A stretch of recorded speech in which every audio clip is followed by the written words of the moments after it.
আমি বলি, বাবা আমি তো বিয়ে করে ফেলছি। আমার বাবার প্রথম কোশ্চেন ছিল, ছেলের বয়স কত? মাই গুডনেস, কেন? কারণ বাবা জানে আমি ক্রেজি, আমেরিকা যাওয়ার জন্য আমি যে কোনো কিছু করতে পারি। ও। আমার বাবা তাকে দেখার পরে আমার বাবার প্রথম কোশ্চেন ছিল যে 10 বছর পরে আমার মেয়ের অবস্থা কী হবে আর তোমার অবস্থা কী হবে, একবার কি চিন্তা করেছো? আমি করলাম কি, এরকম করতে করতে আমি অনেকগুলো নাম্বারে কল দিলাম। থাকে না প্রত্যেক দিনই আমি দেখি আর মানে ফোন নিয়ে কল করা। তো এরকম করতে করতে একজনকে আমি পাই, সে আমেরিকাতে থাকে, তার নাম ছিল অনিতাভ। তো একটা লোক জিজ্ঞেস করলো, ও তোমার কী হয়? বলে যে আমার ওয়াইফ হয়। তার 1 মিনিট পর আমাকে জিজ্ঞেস করলো, আমাকে বললো, রামুনি তুমি কি রাগ করছো যে আমি তোমাকে আমার ওয়াইফ বলছি? আপনাদের রিলেশনশিপটা এরকম হলো কেন? আপনি কখনো জিজ্ঞেস, আপনি তো গিল্টি ফিল করেন, সেটা আমি এপিসোড যারা দেখবেন সবাই বুঝবে।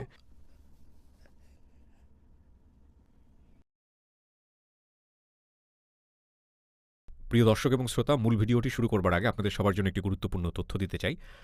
আপনি যদি ঘরে বসে ইনকাম করার কথা ভেবে থাকেন, তাহলে আপনার জন্য দুর্দান্ত একটি সুযোগ নিয়ে এসেছে eShikhon.com।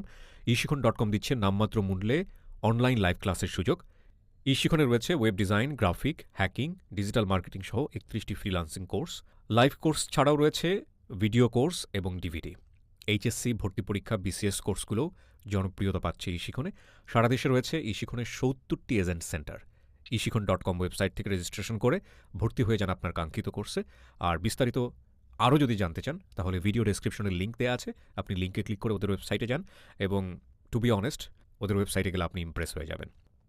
আপনি সরাসরি ফোনও করতে পারেন, ফোন নাম্বারটি আমি ভিডিও স্ক্রিনে দেখাচ্ছি। এছাড়া মুখেও বলে দিচ্ছি, 09639399399। এছাড়া আরও একটি নাম্বার রয়েছে, 01705776939।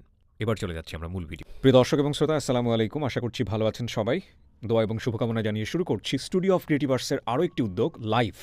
আমি যে রেডিও অনুষ্ঠান জীবন গল্প করেছি, এবং সেই জীবন গল্প বা হ্যালো ইট 920, সেটারই একটা পিউরিফাই একটা ফর্ম, এবং মানুষ আসলে দেখতে চায় কারা এই গল্পগুলো বলে। তো যারা আসলে সোশ্যাল মিডিয়াতে এই গল্পগুলো বলতে চান, তাদেরকে নিয়ে আমার এই আয়োজন।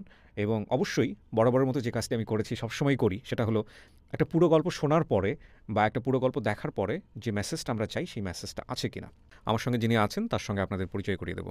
প্রথমে নামটা একটু বলতে হবে। যে আমার নাম রহিমা আফরোজা। রহিমা আফরোজা। জি, রহিমা আফরোজা, আপনার বয়সটা বলতে হবে। আমি এখন 32। 32। ওকে। Yes, আপনি আমেরিকান সিটিজেন? জি। ওকে। কত সালে হয়েছেন আমেরিকান সিটিজেন? 2018-এ। 2018-এ? খুব বেশি দিন হয়নি। November 28, yeah. ওকে। এছাড়া জন্ম জেলা? জন্ম ঢাকাতে, আমাদের মুগদাতে। আচ্ছা। আমি ঢাকাতেই বড় হয়েছি, মুগদাতে। ওকে। আমি আসলে, আমাদের ফ্যামিলিটা মিডল ক্লাস ফ্যামিলি। 3 ভাই 1 বোন, আমি সবার ছোট। তো আনফর্চুনেটলি আমার মেঝো ভাইটা 18 বছর 5 মাসে ব্রেন স্ট্রোক করে মারা যায়। বাবা খুব ব্যস্ত ছিলেন আপনার ব্যবসা নিয়ে। আমাদের পিরিয়ামিনি মার্কেটে তখন 5টা দোকান ছিল। তো আব্বা ব্যবসা বাণিজ্য সব কিছু নিয়ে ব্যস্ত। আপনি এই যে গল্পটা বলছেন, তখন আপনার বয়স কত? স্কুল লাইফের কথা বলছি। আচ্ছা। আমার বাবা খুব স্ট্রিক্ট মানুষ ছিলেন, কিন্তু যখন 98-এ জুলাইয়ের 10 তারিখে আমার মেঝো ভাই মারা যায়, তখন তার মধ্যে ওই স্ট্রিক্টনেসটা একদম চলে যায়। লাইক শাসন করা যে ফ্যামিলিতে, ওই শাসন করাটা তার ছিল না। আর আমার বড় ভাইয়া 95-এ সাউথ কোরিয়াতে চলে যায়। তো আমি যখন ক্লাস 10-এ পড়ি, তখন বাবা তার সব ব্যবসা বাণিজ্য সব কিছু গুটিয়ে ফেলে। গুটিয়ে সে বাড়ি করবে। তখন আমরা টিন শেড বাসায় থাকি। তো বাড়ি করবে, সব কিছু বিক্রি করলো, মানে আমাদের জাস্ট দোকানগুলো বিক্রি করলো। বাট দ্য থিং ইজ, এক মেয়ে হিসেবে যেই আদরটা পাওয়ার কথা ছিল আমার, ওই আদরটা আমি এখন ফিল করি যে ওই সময় হয়তো ছিল না। আমি যখন ইন্টারমিডিয়েটে পড়ি, তখন আমার পরিবার সিদ্ধান্ত নিল যে আমাকে বিয়ে দিয়ে দিবে। বিয়ে দিতে চাওয়ার কারণটা ছিল এরকম, আমার ভাইয়া আমার এক বান্ধবীকে খুব পছন্দ করতো।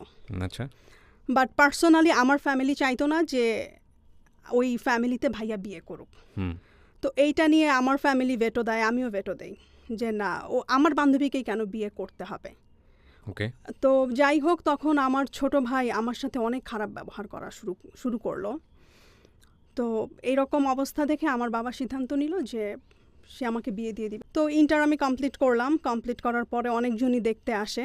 তো তার মধ্যে একটা ফ্যামিলি ছিল যে ছেলের বোন আমাদের এলাকাতে বিয়ে দেওয়া, মানে বিয়ে দিয়েছে। তো একদিন আমার বাবা খুব অসুস্থ, আমি ফার্মেসিতে ওষুধ আনতে যাই।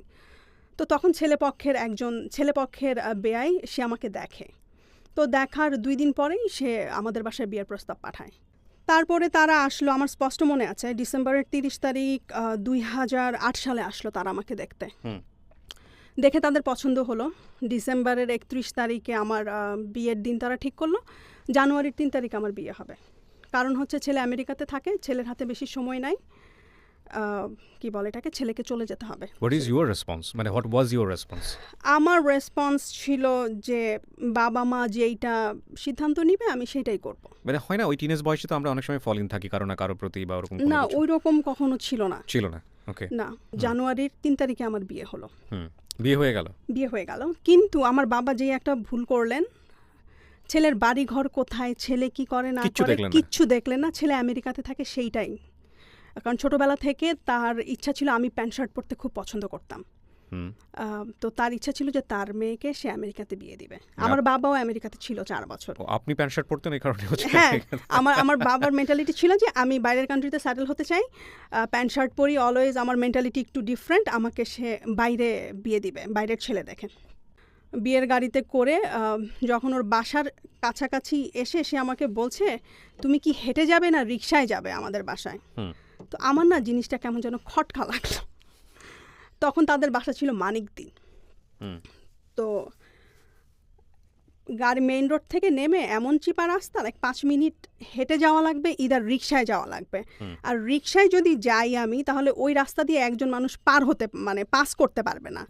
মানে গলি, এত গলি, আর এইরকম গলি আমি জীবনে কখনো দেখি নাই মুগদাতে। কারণ আমি যেহেতু বর্ন অ্যান্ড ব্রট আপ আমার মুগদাতে, আর তখন জগৎটাও আমার ছোট ছিল, খুব বেশি বড়ও ছিল না। তো যাই হোক, রাতের বেলা আমি গেলাম ওদের বাসায়। সকালবেলা যখন ঘুম থেকে উঠলাম, বারান্দায় গেলাম, তারপরে দেখলাম যে ওদের বারান্দার ওখানে বিশাল বড় ঝিল। আর আমি মনে মনে বললাম যে আব্বা আমার কোন সাগরে ফেলে দিল। ঝিল হলে তো খুশি হওয়ার কথা, সুন্দর দৃশ্য। না, আমার কাছে ওইটা ভালো লাগছিল না। মানে রাস্তাটা দেখেই আমার যেন ওই রাত থেকে ইমপ্রেশনটা নষ্ট হয়ে গেছে।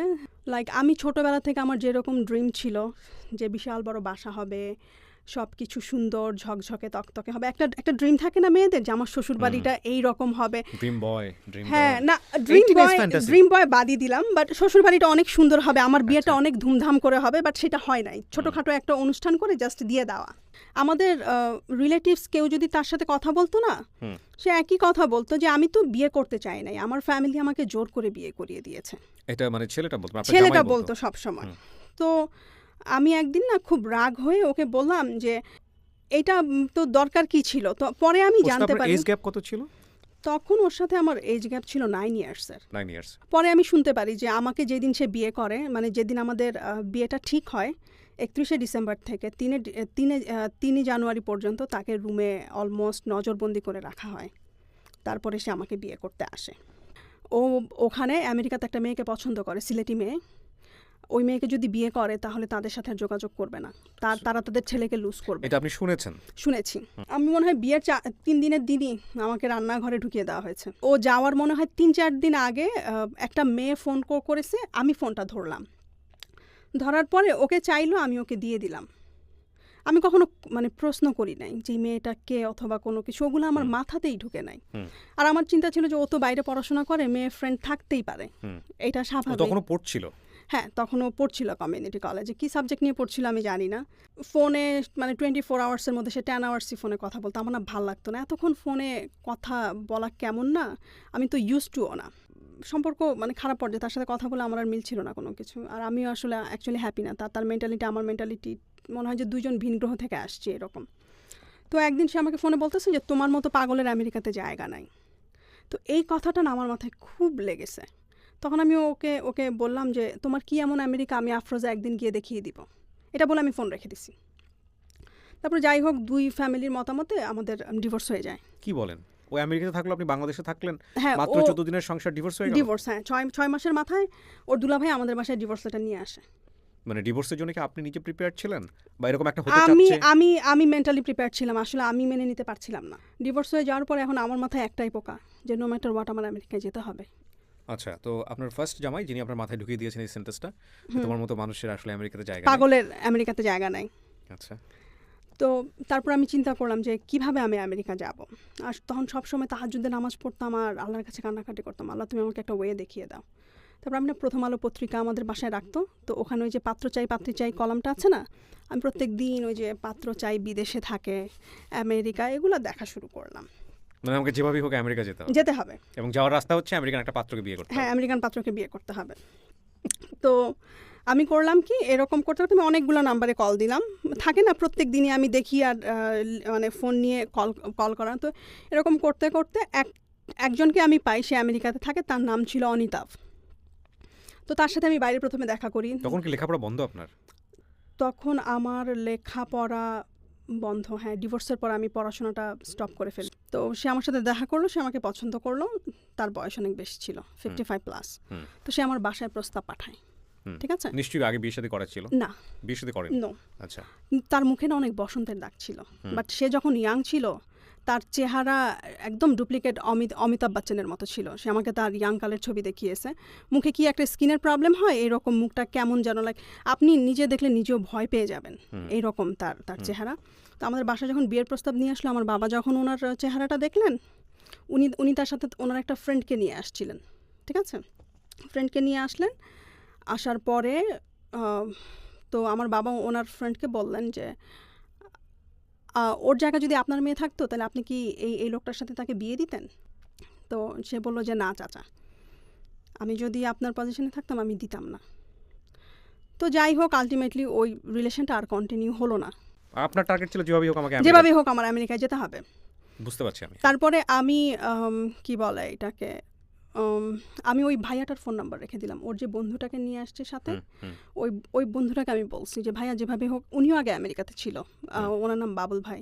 তো উনি বললো যে দেখো তো তোমার তো, আমি তাকে বলছি যে দেখেন আমি আসলে আমেরিকায় যেতে চাই, সেটা যেভাবেই হোক। তো সে আমাকে বলল দেখো আমার অনেক পরিচিত ফ্রেন্ড আছে যারা আমেরিকাতে থাকে, তো তুমি একটা কাজ করো, তুমি আমার ফোন নাম্বার রাখো, আমি তোমাকে যেভাবেই হোক আমি ম্যানেজ করে দেবো একটা ভালো ছেলে। তো পরে আমি বাবাকে বললাম যে আমি প্রাইভেটে ভর্তি হব, অলরেডি বিয়েতে ওখানে 1.5 বছর চলে যায়। তো 2 দিন পরে তার সাথে আমার দেখা হয়। ওই যে আমার একই কথা যে আমার আমেরিকান ছেলে বিয়ে করতে হবে, আমার আমেরিকায় যেতে আমেরিকান হবে। ছিল? হ্যাঁ, সেও আমেরিকান ছিল। ক্রেজি, মানে আমি জানি না, মানে মানে এতটা ক্রেজি হওয়ার কি আছে? আই ডোন্ট নো, লাইক আমার মাথায় তখন যে আমার আমেরিকা যেতে হবে ওইরকম একটা। ইভেন সে তো আপনার লাইফে নাইও, সে যে আপনাকে মাঝে মাঝে পোক করে তাও তো না, না। সে হারায় গেছে। আপনি গিয়ে একসময় আমেরিকাতে গেলেন কিন্তু সে তো দেখলো না, তাহলে কি দরকার আছে এটা? আই ডোন্ট নো, মানে তখন জেদ মানে জেদ। জেদ মানে যেতেই হবে, আর জেদ মানুষকে ধ্বংস করে অনেক সময়। ডেফিনেটলি করে, অনেক সময় তো করে। পরে আমি ওনার সাথে দেখা করলাম, দেখা করার পরে আমি ওনাকে বললাম যে আমি আমেরিকায় যেতে চাই, আমি শুনেছি আপনি আমেরিকাতে থাকেন, আপনার কাছে অনেক ছেলে আছে, তারা ইয়ে করবে, লাইক আপনি আমাকে একটা ব্যবস্থা করে দিবেন। তো সে আমাকে সাজেস্ট করলো যে তুমি ভালোভাবে পড়াশোনাটা কন্টিনিউ করো, আমি তোমার জন্য খুঁজবো আস্তে আস্তে। তো তার সাথে পরিচয় হওয়ার 1.5 বছর পরে তার একটা ফ্রেন্ডের সাথে সে আমাকে এঙ্গেজ করানোর চেষ্টা করে, কিন্তু আনফর্চুনেটলি ওইটা হয় না, গেল ওইটা। তারপরে আমি জুয়েলকে বললাম যে দোস্ত প্রথমটা তো কাজ হলো না, তুমি একটা কাজ করো। তো ও আমাকে বলেছে ঠিক আছে, আমার কাছে আরেকটা ছেলে আছে, তুমি ওর সাথে কথা বলে দেখো। তো আমি একদিন 2010 সালেই, হ্যাঁ 2010 সালে, এটা নভেম্বরের 25 তারিখ হবে। তো নভেম্বরের 20 তারিখ আমি ওকে বললাম কি ব্যাপার, তোমার ফ্রেন্ড তো আমাকে ফোন দিচ্ছে না। পরে আমি বললাম যে তুমি একটা কাজ করো, তোমার ফ্রেন্ডের নাম, আমি জুয়েলকে বলছি যে তোমার ফ্রেন্ডের নাম্বারটা দাও, আমি কল করি। ও আমাকে বললো যে না, আমার ফ্রেন্ড তোমাকে কল করবে, তাহলে তোমার ভ্যালুটা থাকবে তার কাছে। ঠিক আছে। তো ও নভেম্বরের 24 তারিখ আমাকে ফোন করে, ওনার নাম ছিল বা ডাক নাম। তো কথাবার্তা বলার এক পর্যায়ে সে আমাকে বলছে যে আমি না ফুচকা এখানে খেতে পারি না। কেন? বলে এখানকার পানিতে আমার প্রবলেম হয়, আমার পেট খারাপ হয়ে যায় বাইরের ফুচকা খেলে। তো আমি সে ওকে ফাইন। তো আমি সে আমার সাথে দেখা করতে চায়। তো নভেম্বরের 25 তারিখে আমি সকালবেলা তার সাথে দেখা করলাম তার বাসায়। সে তখন বনানীতে থাকতো। তো আমি যাওয়ার সময় না ফুচকার সব কিছু নিয়ে যাই, যা যা লাগবে, ধনেপাতা কাঁচামরিচ থেকে শুরু করে এভরি সিঙ্গেল থিং নিয়ে যাই। কেন নিয়ে যান? সে আমেরিকা যেতে হবে না, হ্যাঁ ইটস কাইন্ড অফ আমেরিকা যেতে হবে, প্লাস সে এটা খেতে পারে না। লাভড আমেরিকা, বাট বিষয়টা হচ্ছে কি ওনাকে কি আপনার পছন্দ হয়েছিল বা এরকম কোনো কিছু? না, বলি আপনাকে। তো আমি যখন গেলাম, ও যখন দরজাটা খুললো, হ্যাঁ আমি মনে মনে আমার ফ্রেন্ডকে গালি দিলাম যে আমার কোথায় পাঠাইছে, ওরে গালি দিচ্ছি আমি লিটারালি। তো আমি ওর বাসায় ঢুকলাম, প্রথমে ওকে ভালোবাসি নাই, ওর বাসার প্রেমে পড়ে গেছি। আমার যে ড্রিম হাউস ছিল, ওই ড্রিম হাউসটা দেখলাম। আই ডোন্ট নো আমি তখন কেন করলাম এটা, ঠিক আছে। তো কিন্তু আমার ওই ফ্রেন্ডটা বলেছিল খুব খুব ভদ্র, খুবই ভদ্র, অতটুকুই। ওর সম্পর্কে আর কিছু জানি না, ওর ফ্যামিলি কি করে, ওর কি পড়াশোনা, ও কি করে ওখানে, আমি কিচ্ছু জানি না। গল্প করতে থাকি আমরা। 32 বছরের ডিফারেন্স তখন মনে হয় নাই আমার। লাইক ওর সাথে যখন আমি গল্প করতাম, মানে কথা বলতাম, আপনার থেকে ওর 25 বছরের ডিফারেন্স ছিল? 33 বছরের ডিফারেন্স ছিল। 33 বছরের ডিফারেন্স? হ্যাঁ, আমার তখন 20 বছর, ওর তখন 53, 54, 53 তখন ওর। কিন্তু আমার জন্য তখন ফ্যাক্ট ছিল না। আমেরিকা হলেই হয়। তো যাই হোক, ওর বাসার প্রেমে পড়লাম। বাসার সব কিছু আমার ভালো লাগলো। আর খুব শৌখিন প্রকৃতির মানুষ ছিল। তো গল্প করলাম। তারপরে দিনটা ছিল বৃহস্পতিবার। ওর সাথে যখন আমার প্রথম দেখা হয়, নভেম্বরের 25 তারিখ, ওইখান থেকে রিকশায় করে সে আমাকে Mugda, like Kamalapur rail station পার হয়ে আরও ভিতরে আমাদের বাসা, সেই বনানী থেকে রিকশায় করে সে আমাকে ওই দিন বাসায় পৌঁছে দেয়। শুক্রবারে আবার আমি গেলাম ওর বাসায়। কিন্তু আপনার ওকে তো ফার্স্ট টাইম দেখেছে, খুব একটা ভালো লাগেনি? না, ভালো লাগে না। কিন্তু ওর সাথে যখন আস্তে আস্তে কথা বলা শুরু করলাম, ওর আস্তে আস্তে না ভালো লাগাটা শুরু করলাম। মানে কথাবার্তাগুলো খুব ভালো লাগা শুরু করলো। ওর প্ল্যান ছিল যে ও বাংলাদেশে থাকবে না, ও আমেরিকা থেকে চলে আসে, বাংলাদেশে সেটেল হবে। কিন্তু 2 বছর বাংলাদেশে থাকার পরে ওর আর ভালো লাগে না। যেই মানুষটা 30 বছর আমেরিকাতে ছিল, তার তো এইখানে এসে ভাল লাগবে না। ও আমেরিকা থেকে সব কিছু গুটিয়ে চলে আসে, সে বাংলাদেশে থাকবে, বনানীতে সুন্দর একটা বাসা ভাড়া করে। ওই দিন প্রচণ্ড ঝুম বৃষ্টি, রাস্তার মধ্যে হাঁটু পানি হয়ে গেছে। তো আমার বাবা আমাকে, আমি যাব, একবার নিচে নামছি, আমার বাবা আমাকে ধমক দিয়ে উপরে নিয়ে গেছে। বলে, এই বৃষ্টির মধ্যে তো কুকুরও বের হয় না, তুই কেন বের হবি, তুই বের হতে পারবি না। আর আমার মাথায় চিন্তা, আমি তোকে কথা দিয়ে ফেলছি যে আমি সকাল 10টার মধ্যে যেভাবে হোক আমি বনানীতে থাকবো, আমার তো যেতে হবে। পরে চিন্তা করে আব্বাকে বললাম, বাবা আজকে তো ইউনিভার্সিটিতে যেতেই হবে, কারণ ঢাকা ইউনিভার্সিটির প্রফেসরের ক্লাস যদি মিস করি সে অনেক রাগ হয়ে যাবে। এই কথা বলে আমি একটা রিক্সা নিয়ে আমি চলে গেলাম বনানী। যাওয়ার পরে সে আমাকে বলল যে, তোমার ফ্যামিলিতে কেউ আমার কথা জানে? আমি বলছি যে না, কেউ জানে না। সরি, আমি এই কথাটা আমার মায়ের সাথে শেয়ার করেছিলাম যে, মা, আমি এরকম একজনের সাথে কথাবার্তা বলি, ভালো লেগেছে। আমার ডিভোর্সের পরে আমার মা আমার বেস্ট ফ্রেন্ড হয়। আমি আমার মায়ের সাথে সব কথাই শেয়ার করি, আমি কোথায় কি করি না করি। তো আমার মা তখন আমাকে বলল যে, তুই একটু আমাকে বিয়ে করার আগে, তুই যদি বিয়ে করতে চাস আমাকে একটু দেখাস বিয়ে করার আগে। তো ও যেদিন আমাকে বাসায় পৌঁছে দেয়, আমি কি আম্মাকে বলি যে আম্মা আসছিল। তো আম্মা বলে, তুই আমাকে একটু ফোন করে বলতে, আমি না হয় বারান্দা থেকেই দেখতাম। যাই হোক, তারপর আমি ওর বাসায় যাই। যাওয়ার পরে সে আমাকে বলে যে, তোমার ফ্যামিলিতে তোমার সাথে কার ফ্রেন্ডলি রিলেশনশিপ? আমার মায়ের সাথে, আর আমার মায়ের সাথেই মোস্টলি। তো আমাকে বললো যে, তুমি তোমার মাকে ডাকো, তোমার বড় ভাইকে ডাকো। তখন আমি আমার বাবাকে প্রচণ্ড ভয় পেতাম। পরে আমি ওকে বললাম যে, দেখেন, মা যদি আসে, ভাইয়া যদি আসে, আপনাকে দেখে জীবনেও এখানে বিয়ে দিবে না। তো ও বললো যে, ঠিক আছে, তোমার মাথা গরম হয়ে আছে, একটা কাজ করো, তুমি লাঞ্চ করো, লাঞ্চ করে ঘুমাও, ঘুম থেকে উঠে মাথা ঠান্ডা করে চিন্তা ভাবনা করে আমাকে তোমার সিদ্ধান্ত জানাও। তো আমি লাঞ্চ করলাম, ঘুম থেকে উঠলাম, উঠে আমি বললাম যে, না, আমি বিয়ে করব, আমি এক পায়ে দাঁড়া। তো ও বলে যে, ঠিক আছে, তাহলে চলো। প্রথমে আমরা বনানী মসজিদে যাই। মসজিদে গিয়ে ও একটা মুয়াজ্জিমকে জিজ্ঞেস করে যেখানে বিয়ে পড়ানো হয় কিনা। সে তখন জানতো না বিয়ে কোথায় পড়ানো হয়। ওর ধারণা ছিল যে বনানী মসজিদে বিয়ে পড়ানো হয়। তো আমরা বনানী মসজিদে গেলাম। যাওয়ার পরে ওখানে বললো যে, না, আমরা এখানে বিয়ে পড়ানো হয় না, কাজী অফিসে বিয়ে পড়ানো হয়। আপনার গুলশান 2 নম্বরে কাজী অফিস আছে, আপনারা ওখানে যান। তো রিক্সায় করে গুলশান 2-এ গেলাম। আমরা একটা সিএনজি আলাকে জিজ্ঞেস করলাম, সে বলে যে গুলশান 2-এ কোনো কাজী অফিস নাই, উত্তরা আছে কাজী অফিস, উত্তরা চলেন। তো ও বললো যে, না, কি বলে, প্রত্যেকটা এরিয়াতে তো একটা করে কাজী অফিস থাকে। তো কে যেন রাস্তায় একজনকে জিজ্ঞেস করলো যে কাজী অফিস কোথায়, বললো যে গুলশান 1-এ। আবার গুলশান 1-এ গেলাম। আমরা একটা ওই যে কি বলে, ইস্ত্রি করে যে ধোপার দোকান না, ওখানে কেউ জিজ্ঞেস করলো যে এখানে কোনো কাজী অফিস আছে কিনা গুলশান 1-এ। তো সে বললো যে, না, আপনি গুলশান 2-এ যান, কাঁচা বাজারের উপরে দোতলায় কাজী অফিস আছে। ওখানে যাওয়ার পর একটা ঝামেলা হলো কাবিনের টাকা নিয়ে। কাজী জিজ্ঞেস করলো যে কত টাকা কাবিন। আপনারা দুজনেই তো, আর কেউ নাই? হ্যাঁ, সাক্ষী আমরা বলেছি যে আমরা পরের দিন এসে দিয়ে যাব। আচ্ছা, সাক্ষী, উকিল টুকিল সব কিছু। তো পরে আমাকে ও বললো যে, তুমি বিয়ের কাবিনের টাকা কত চাও? তো আমি বলছি যে 50,000। তখন কাজী বলতেছে, বিয়ের কাবিন তো এত কম হয় না। তো ও আমাকে বললো, তাহলে তুমি কত চাও? আমাকে বলছে, আমি তাহলে 1 লাখই দাও। তখন কাজী বললো যে, আপনাদের স্ট্যাটাস অনুযায়ী 1 লাখ যায় না। তো ও তখন বলতেছে, তাহলে 10 লাখ দাও। আমি বলি যে না, কারণ কাজীরা যে প্রত্যেক লাখে 2,000 করে দেওয়া লাগে ওদেরকে। তো আমি বলি কেন শুধু শুধু 10 লাখ টাকা কাবিন দিয়ে 20,000 টাকা ওদেরকে দাও, আবার বিয়ের জন্য আরও 5,000, টু মাচ। আমি বলছি যে না, কোনো দরকার নাই। পরে কাজী ও বলতেছে তাহলে কাজী সাহেব আপনিই বলেন কোনটা আপনার মডারেট লাইক অ্যামাউন্ট হবে। তো কাজী বলে যে তাহলে 4 লাখ করেন। তো আমি যখন কবুল পড়ি তখন মাগরিবের আজান দিচ্ছিল। তারপরে বাসায় আসলাম। ও আমাকে বিয়ের পরে মনে হয় প্রায় 200 রজনীগন্ধা কিনে দেয়। আমার রজনীগন্ধা খুব প্রিয় একটা ওর ফুল। দিক থেকে কোনো আত্মীয় ছিল না? না, কেউ ছিল না। ইভেন ওরা কয় ভাই বোন, ওর মা বাবা কি আছে না আছে আমি কিচ্ছু জানি না। ও ম্যান, আমি কিচ্ছু why আমি you being so crazy for him? I don't know আমি কেন ক্রেজি ছিলাম। লাইক ওর কথাবার্তা কিছু একটা আমাকে মানে ওর কথাবার্তা আচার ব্যবহার আমার প্রতি ও খুব কেয়ারিং ছিল।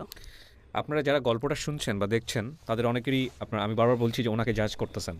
আমি জানি এই গল্প যারা দেখবেন তারা ম্যাক্সিমাম এই কাজটাই করবেন। ডোন্ট জাজ হার। আপনারা নিজেকে প্রশ্ন করেন এগুলো আমাদের লাইফে ঘটে কিনা, তাহলেই বুঝতে পারবেন। ওকে, তারপর? ও অনেক কেয়ারিং ছিল, আমাকে একটা বেবির মতো ট্রিট করতো। ওকে, বাট এটা খুব অল্প সময়ের জন্য না, আপনার 1 সপ্তাহ তো হয় নাই, তার মধ্যে আপনি দুই সপ্তাহ। নভেম্বরের 24 তারিখে, নভেম্বরের 25 তারিখে দেখা হলো, ডিসেম্বরের 9 তারিখে বিয়ে করলাম। তার আগে মোট 4বার না 5বার দেখা হয়েছে ওর সাথে আমার। তো আপনি এর মধ্যেই আপনি কেয়ারিং এর ব্যাপারটা নিয়ে আসছেন, মানে এত দ্রুত আপনি ওর প্রতি ডিভোটেড হয়ে গেলেন? হ্যাঁ, জানি না কেন, লাইক হঠাৎ করে ওর প্রতি আমার Okay, ডিভোশনটা চলে আসলো। ফাইন। তো আমার মা বাসায় ছিলেন তখন না। পর্যন্ত আপনি জানেন যে ওর ফ্যামিলির কে কোথায় আছে, কি করছে? কিচ্ছু জানেন না? কিচ্ছু জানি না, কিচ্ছু না। তারপর আমি আমার মাকে ফোন করলাম। আপনার মনে হয় না যে আপনি অনেক ভয়ঙ্কর রকমের ক্রেজি কাজ করে ফেলেছেন ওই সময়টাতে? না, তখন মনে হয় সেটা তো আপনার ফ্যামিলি করেছিল। আপনি যদি আপনার কথা যদি সত্য হ্যাঁ। মেনে নেই, কারণ এই প্রশ্নগুলো আমাকে করতে হবে। হুম, আপনার ফার্স্ট হাজব্যান্ডের ক্ষেত্রে আপনার ফ্যামিলি একটা বড় ভুল করেছিল অ্যাকর্ডিং টু ইয়োর ভয়েস, যে তারা কোনো কিছু দেখেনি, জানেনি, শোনেনি। তো সেম ভুলটা থেকে তো আপনার মানে শিক্ষা নেবার কথা। সেক্ষেত্রে আপনি একই ভুল এত রাফলি কেন করলেন? আমি জানি না এটা ভুল হয়েছে না, শুধু সেটা ফিউচারে বলে দেবে। ওই যে আমেরিকা যেতে হবে, মাথার মধ্যে ভূত। ও আমাকে পাগল বলেছে, যেতে হবে আমেরিকা, দেখাতে হবে ওকে। আমি মানে আমি পাগল না, আমি এই সুস্থ ভদ্রলোক যে মানুষ। আসলে আমেরিকাতে থাকে এটা আপনি নিশ্চিত ছিলেন? হ্যাঁ, কারণ আমার ফ্রেন্ড যে জুয়েল, ও আমাকে বলছে ও আমেরিকান আপনি সিটিজেন। ওকে ব্লাইন্ডলি বিলিভ করতেন? হ্যাঁ, ওকে আমি ব্লাইন্ডলি বিলিভ করতাম অনেস্টলি। বিয়ে করার পর আমি মাকে ফোন করি, আমার বাবা ফোনটা ধরার পরে আমার বাবা আমি জিজ্ঞেস করলাম মা কোথায়? বলে বাইরে হাঁটতে গেছে। বলে তুই কই, বাসায় আসবি না? তখন বাজে রাত 8টা। আমি বলি বাবা আমি তো বিয়ে করে ফেলছি। আমার বাবার প্রথম কোশ্চেন ছিল ছেলের বয়স কত। মাই গুডনেস, কেন? কারণ বাবা জানে আমি ক্রেজি, আমেরিকা যাওয়ার জন্য আমি যে কোনো কিছু করতে পারি। আর ওই যে প্রথমবার যে একটা ছেলেকে আনছিলাম বাসায়, ওর বয়স যে 55+ ছিল, এর জন্য বাবার প্রথম কোশ্চেন ছিল ছেলের বয়স কত। তো আমি নাম্বারটা বলছিলাম না, বাবা বলে কত, 45? আমি বলি যে না আর একটু বেশি। বাবা বলে 46? আমি বলি যে না আর একটু বেশি। বলে 48? আমি হ্যাঁ 48। 53 আমি বলি নাই তখন। ইভেন তখন আমি নিজেও জানতাম না ওর এই যে 53। তারপরে বাবা ফোনটা রেখে দেয়। না, হ্যাঁ বাবা ফোনটা রেখে দেয়। তারপর আমার মা ফোন করে হাউমাউ করে কান্না, যে মা তুই এত বড় একটা সিদ্ধান্ত নিয়ে ফেললি, এত একটা কাজ করলি, আমি তো তোর সাথে ফ্রি ছিলাম, তুই তো আমাকে অ্যাটলিস্ট ফোন করে বলতে পারতি, তুই কেন বললি না? এদিক দিয়ে সারা রাত আমি টেনশন যে ও পরের দিন সকালবেলা আমাকে শ্বশুর মানে ওর মায়ের সাথে পরিচয় করিয়ে দিবে। আমি টেনশনে সারা রাত ঘুমাতে পারি নাই। ওর মাকে ফোন করে বলে কি, মা ওরা প্রত্যেক শুক্রবারে ওরা 2 ভাই ওর মায়ের কাছে ওর সকালবেলা নাস্তা খেত। তো আমার হাজব্যান্ড ফোন করে বলছে যে মা আমার একটা বন্ধু আসবে বাসায় নাস্তা খেতে, নাস্তা একটু মানে বেশি করে বানিয়ে রেখো। তো সে ওইখান থেকে আসে, বনানী থেকে তাকে পিক করে, তারা 2 ভাই মিলে যায় মাকে দেখতে। মায়ের সাথে সকালে তারা নাস্তা করে প্রত্যেকদিন শুক্রবার, এটা তাদের রুটিন। তারপর সারা রাত আমাদের ঘুম হয় নাই।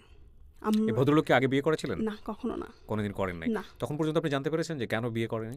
না, আমি জিজ্ঞেসও করিনি। তখন পর্যন্ত আপনি জিজ্ঞাসা করেননি? না। ওকে, তারপরে সারা রাত ঘুম নাই। ভোর 6টা বাজে সিএনজি নিয়ে, আর ওই যে আমাকে যে প্রথমে যে রজনীগন্ধা ফুল কিনে দিল, ওইটা নিয়ে আমি আমার শাশুড়ির বাসায় চলে গেলাম। ভোর 7টা বাজে গিয়ে পৌঁছাইছি। ও আমাকে ড্রয়িং রুমে বসিয়ে গিয়ে, তখন আমার শাশুড়ি ঘুমাচ্ছিলেন। শাশুড়িকে ঘুম থেকে তুলে এনে বলতেছে যে মা তোমার জন্য বউ নিয়ে আসছি।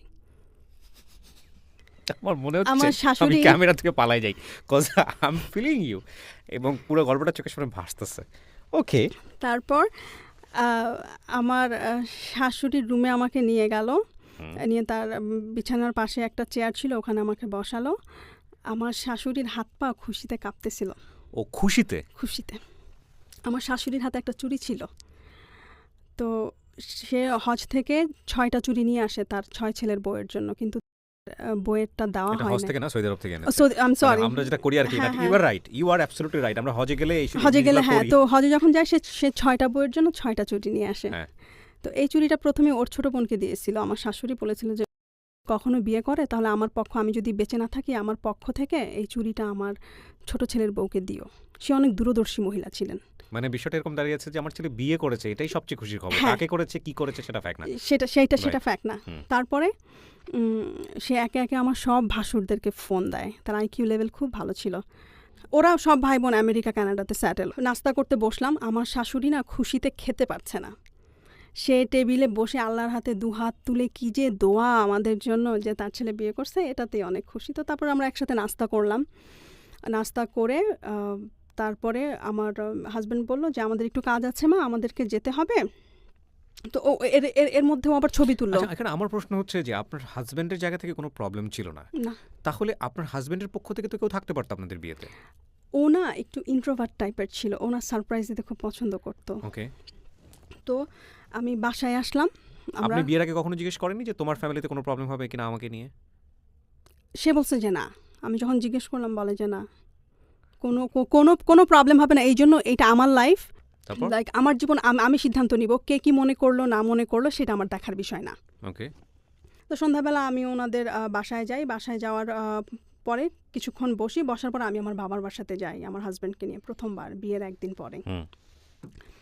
বা মা বাবাকে ফোন করে বলি সে আসতেছে। তো যাওয়ার পরে আমাদের বাসার যেই কালচার, টেবিল ভর্তি খাবার দাবার। তো আমার বাবা তাকে দেখার পরে আমার বাবার প্রথম কোশ্চেন ছিল যে 10 বছর পরে আমার মেয়ের অবস্থা কী হবে আর তোমার অবস্থা কী হবে, একবার কি চিন্তা করেছো?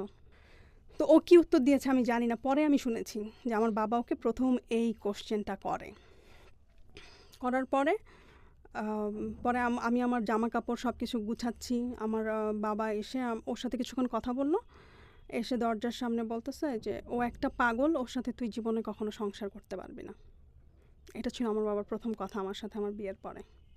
তারপর আমাকে বলতেছে আমরা কাউকে এখনও বলি নাই তুই বিয়ে করছিস, এখনও সময় আছে, চলে আয়।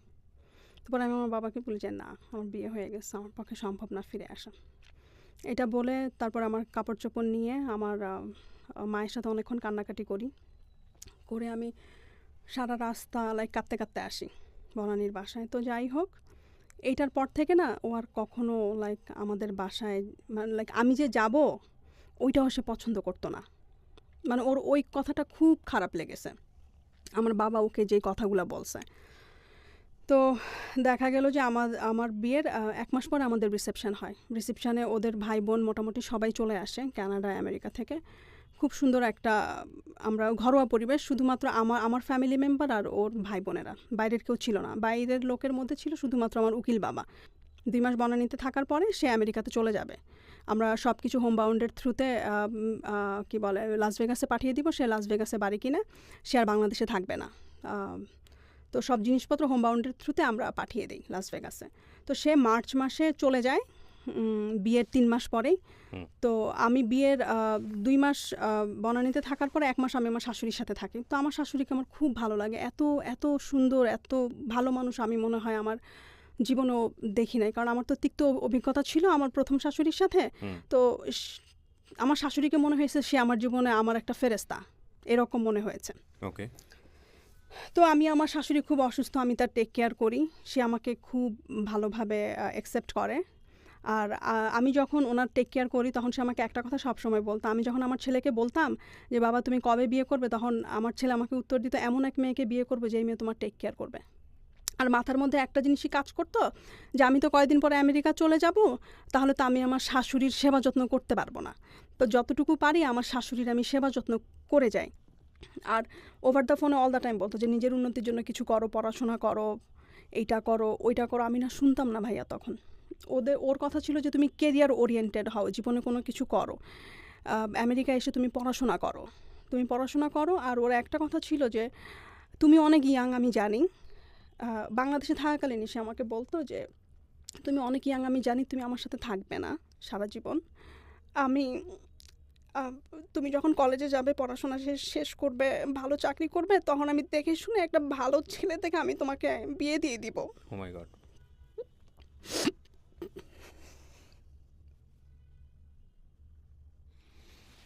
আমি শুধু আপনাদেরকে এতটুকু বলতে পারি যারা এতক্ষণ ধৈর্য ধরে শুনেছেন, আমি সবসময় একটা কথা বলি যে জীবন নাটকের চেয়ে অনেক অনেক বেশি নাটকীয়। এই স্টোরিটা কোথা থেকে বাঁক নিয়ে কোথায় গিয়ে দাঁড়িয়ে কোথায় গিয়ে থামবে আপনারা ইমাজিন করতে পারবেন না। লাস্ট ব্রেথ মানে স্টোরির লাস্ট মিনিট পর্যন্ত আপনাদেরকে রিকোয়েস্ট করব শোনার জন্য। ওয়াও।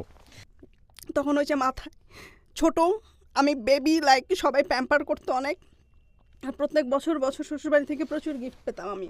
ডিসেম্বরের 15 তারিখে আমি ফাইনালি ভিসা পাই। তখন আমাদের বিয়ের 2 বছর হয়ে যায় আমি যখন ভিসা হাতে পাই। আমি মনে হয় একমাত্র ব্যক্তি দুনিয়াতে যে ভিসা পাওয়ার পরের দিনই ফ্লাই করে। মানে রাক্ষসের মতো অপেক্ষা করছিলেন হ্যাঁ, যেটাকে বলে ভিসা পেলাম ক্ষুধার্ত। হ্যাঁ, ভিসা পেলাম বৃহস্পতিবার বিকালে। ও আরেকটা কথা বলতে ভুলে গেছি, ও আমার বার্থডে 27 অক্টোবর, ওইটা কোরবানির ঈদ ছিল। টানা 3 দিন আমার বার্থডে সে সেলিব্রেট করে। যখন ভালো তখন খুব ভালো মানুষ, আসলে সে খুব ভালো মানুষ। যখন খারাপ সে ভয়ঙ্কর খারাপ। যখন খারাপ মানে কথা বন্ধ, ওইটাই আমার কাছে ভয়ঙ্কর খারাপ মনে হতো। মানে শত কান্নাকাটি করলেও তাকে ম্যানেজ করা যেত না, আমার চোখের পানি তার কাছে কিচ্ছু না তখন। এরকম আমি খুব ট্রাভেল লিভিং চ্যানেল দেখতাম তখন, তো ওখানে লাস ভেগাস দেখাতো, কি যে সুন্দর লাগতো টিভিতে দেখতে লাস ভেগাস। তো আমি একাই ফ্লাই করি। তো আমার বড় ভাসুর বলে যে যেই মেয়ে কখনো এয়ারপোর্ট দেখে নাই সেই মেয়ে এখন একা একা লাস ভেগাস যাবে। তো লাস ভেগাসে যখন যাই আমার বের হতে একটু দেরি হয়, কারণ ওখানকার প্রসেসিং তো আমি জানি না। ওইখানে আমি একটা ফর্ম ফিল আপ করতে গিয়ে অনেক সময় লাগিয়ে দিই। পর আমি যখন ইমিগ্রেশনে ওরা জিজ্ঞাসাবাদ করে যে ব্যাগে কী আছে না আছে, তো তখন একটা পুলিশ এসে বলে যে তুমি রাহিমা আফরোজা কি না? আমি হ্যাঁ। বলে তোমার হাজব্যান্ড তোমার জন্য অলমোস্ট 3-4 আওয়ার্স ওয়েট করতেছে বাইরে, আমরা জাস্ট মেক শিওর করলাম যে তুমি এসে ঠিকমতো পৌঁছেছো কি না। সে একটু কনফিউজড, সে তুমি ল্যান্ড করেছো কি না এটা মেক শিওর হওয়ার জন্য। তো ওরা খুব তাড়াতাড়ি আমাকে ইমিগ্রেশন আমি ক্রস করে, কারণ আমি তো পার্মানেন্ট রেসিডেন্ট হিসেবে গিয়েছি ওখানে, আমি ভুলে ট্যুরিস্টের ফর্ম ফিল আপ করেছি ওখানে। যারা পার্মানেন্ট রেসিডেন্ট তাদের কোনো ফর্ম ফিল আপ করতে হয় না, জাস্ট ইমিগ্রেশন ক্রস করে আসলেই হয়। তো তারপর আমি যখন ভেগাস করি তখন সন্ধ্যাবেলা, তো ওর বিশাল বড় গাড়ি ক্যাডিল্যাকের, মানে খুব সুন্দর লাগছিল, মনে হচ্ছে যে ফাইনালি স্বপ্নের শহরে এসে পৌঁছালাম। তারপর সংসার করা শুরু করলাম। আমি 3-4 মাস কোনো কাজ করি নাই। ওর কথা হচ্ছে যে তুমি জবের জন্য অ্যাপ্লাই করো, নিজের উন্নতির জন্য যা যা করা লাগে তুমি করো। ওগুলো আমি কোনো কিছুই করছিলাম না। সারাদিন মানে ঘোরাফেরা, খাওয়া দাওয়া, ঘুম, এছাড়া আমার আর কোনো কাজ ছিল না। আর রান্নাবান্না সব কিছু ওই করতো। ওর যেহেতু কোনো চাকরি করতো না, ও তো সোশ্যাল সিকিউরিটি আর আমাদের ওই যে পেনশনের টাকা দিয়ে আমাদের সংসার ভালোই। $3,000 প্রতি মাসে কিন্তু খারাপ না যখন নিজের বাড়ি থাকে বাইরের কান্ট্রি। হ্যাঁ, ভেগাসে আমাদের ডুপ্লেক্স হাউস ছিল, ও কিনে ওইটা পার্সোনালি। ওর এটা প্রথম বাসা আমেরিকাতে, নিজের কেনা বাসা। তারপর চলছে সব কিছু ভালোই। একদিন হঠাৎ করে সে আমাকে বলছে যে কোম্পানির টাকা বন্ধ হয়ে গেছে আরও 1 বছর আগে, কোম্পানি থেকে যে $2,000 করে পেত। আমার মাথায় না পুরো একটা মনে হয় যে আকাশ ভেঙে পড়লো, যে ওইটা কী বললো, এখন আমাদের সংসার কিভাবে চলবে, এত খরচ, এত কিছু। তো একটু রাগ করেই ও বললো। তো আমি করলাম কি, ওই দিন বিকালে কাজ খোঁজার জন্য বের হয়ে গেলাম। তখন সামার টাইম, এত গরম, বিকালে লু হাওয়া ওখানে। পরে বিভিন্ন জায়গায় অনেক জায়গায় অ্যাপ্লাই করলাম, জব হয় না। একদিন এমনও হয়েছে ভাইয়া, আমি লাস ভেগাসের স্ট্রিপে পানি বিক্রি করতে গেছি সুটকেসে করে, গ্রোসারি থেকে পানি নিয়ে। দেখা গেছে যে ওইটা $1 করে, একটা কেসে হয়তো 30টা বোতল থাকে, 30টা বোতল বিক্রি করলে $30, কিন্তু আমি গ্রোসারি থেকে কিনছি অনলি $5। তো নিয়ে সেই হেভি, প্রায় মনে হয় 200 বোতল পানি হবে, ওইটা সুটকেসে করে নিয়ে আমি স্ট্রিপে গেছি খুব কষ্টে, বাসে করে। যাওয়ার পরে কেউ আমার পানি কিনে না, কারণ ওখানে প্রচণ্ড গরম তো ঠান্ডা। এটা কেউ জানে না ভাইয়া, এটা আমি কাউকে কখনো বলি নাই। তো আমি পানি বিক্রি করতে গেছি, ওখানে কেউ আমার পানি কিনে নেয়, কারণ আমার পানিটা ঠান্ডা ছিল না, কারণ আমার কুলার ছিল না। যে কুলারে যে ওরা যে ঠান্ডা পানি বিক্রি করে, আর ওখানে বিজনেসের সামনে লেখা ছিল যে ডোনেশন ফর চার্জ সামথিং, মানে আপনি এটা ডোনেট করবেন, যে টাকাটা বিক্রি করে যে টাকাটা পাবেন ওইটা ডোনেট, এরকম আমিও আমার সুটকেসের গায়ে লিখে নিয়ে যাই। তো হার্ডলি মনে হয় 4 ঘন্টা দাঁড়িয়ে থাকার পরে একটা পানির বোতল বিক্রি করতে পারছি। তারপরে করলাম কি, পাশে যারা পানি বিক্রি করতেছিল ওদেরকে বোতলগুলো দিয়ে আমি খালি সুটকেস নিয়ে বাসায় চলে আসছি। যে বললাম যে আমাকে দিয়ে হবে না। ও আরেকটা কথা আমি বলতে ভুলে গেছি, আমি যখন আমেরিকাতে আসি আমার শাশুড়ি আমাকে $300 দিয়েছিল, আর আমার ভাসুর আমাকে $200 দিয়েছিল আমার ম্যারেজ অ্যানিভার্সারি উপলক্ষে। সো মোট $500 নিয়ে আমি আমেরিকাতে আসি। আমেরিকাতে আসার পরপরই আমার হাজব্যান্ড করলো কি, ওয়াইফাই কানেকশন আর টেলিফোন কানেকশনের যে বিলটা $70 করে এভরি মান্থ, সেটা সে আমাকে পে করতে বললো, লাইক আমার নামে নিল, আমাকে পে করতে বললো। আমি যাওয়ার মনে হয় 4-5 মাস পরে আমাকে রেসপন্সিবল বানানোর জন্য, যে আমার তো এটা পে করতে হবে, তখন আমার একটা কাজ করার আগ্রহ হবে। আর ওখানে সত্যি কথা ভাইয়া, যাওয়ার পর আমি না লেজি হয়ে গেছিলাম। ও যদি আমাকে ওই টাকা বন্ধ হওয়ার কথা যদি না বলতো না, তাহলে আমি হয়তো কাজও খুঁজতে যেতাম না, এরকম অবস্থা। তো অনেক জায়গায় কাজ খুঁজলাম, কাজ পেলাম না। একদিন ভোর 5:30 বাজে কাজ খুঁজতে বের হয়েছি। তো আমাদের বাসার পাশে একটা 7-Eleven ছিল। তো 5:30 ওখানে গিয়ে আমি অ্যাপ্লিকেশন ফর্ম চাইলাম, যাওয়ার পরে দিল। ওইটা ওনার ছিল, আমি জানতাম না। তো সে বলল যে আমি তোমার ইন্টারভিউ নিব এখনই। তো আমি 6টার মধ্যে অ্যাপ্লিকেশন ফর্ম পূরণ করলাম। করার পরে উনি আমাকে বলল যে আমি এত বছর এখানে কাজ করি, কোনো মেয়ে মানুষকে দেখি নাই ভোর 5:30টায় এসে কাজ খুঁজতেছে। You are the only one. আর তখন কমিউনিকেশনও প্রবলেম ছিল। এখন যেরকম প্রবলেম হয় না ইংলিশে কথা বলতে, আমরা ইংলিশটা বুঝি, আমরা যখন স্কুল কলেজে পড়াশোনা করি, কিন্তু আমরা তো তখন স্পিকিংটা প্র্যাকটিস করি নাই। তো আমার না তখন এমন অবস্থা ছিল যে পেটে বোমা মারলেও ইংলিশ বের হতো না। কী বলতেছে বুঝতে পারছি, কিন্তু ও তখন করতো কি, আমাকে বলতো যে তুমি ইংলিশ মুভি দেখো, ইংলিশ সব কিছু দেখো, আর আয়নার সামনে নিজে নিজে দাঁড়িয়ে প্র্যাকটিস করো কথাবার্তাটা করার জন্য, ঠিকঠাক করার জন্য। কারণ কমিউনিকেশন স্কিলটা এখানে অনেক ইম্পর্টেন্ট, সব কাজের ক্ষেত্রে লাগবে। এখানে কমিউনিকেশন স্কিলস যদি না থাকে তুমি কিচ্ছু করতে পারবে না। তো ও না ভবিষ্যৎ কিভাবে ভালো হবে, মানে ক্যারিয়ার কিভাবে বিল্ড আপ হবে, ওই কথাগুলো না সবসময় বলতো। ওগুলো আমার শুনতে ভালো লাগতো না। তখন কথা কি, আমেরিকাতে তো এসেই গেছি, আর আমেরিকাতে আসার 1 সপ্তাহ পরেই 10 বছরের গ্রিন কার্ড পাইছি, আমারে কি আর আমেরিকা থেকে ভাগাবে, এরকম একটা মন মানসিকতা। তো আমি ওখানে 3-4 মাস কাজ করি।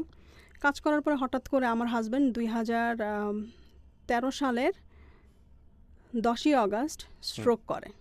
আচ্ছা। সাডেনলি আমি কাজ থেকে বাসায় যাই, হ্যাঁ। ওর সাথে কথা বলি, আমরা লাঞ্চ রেডি করব।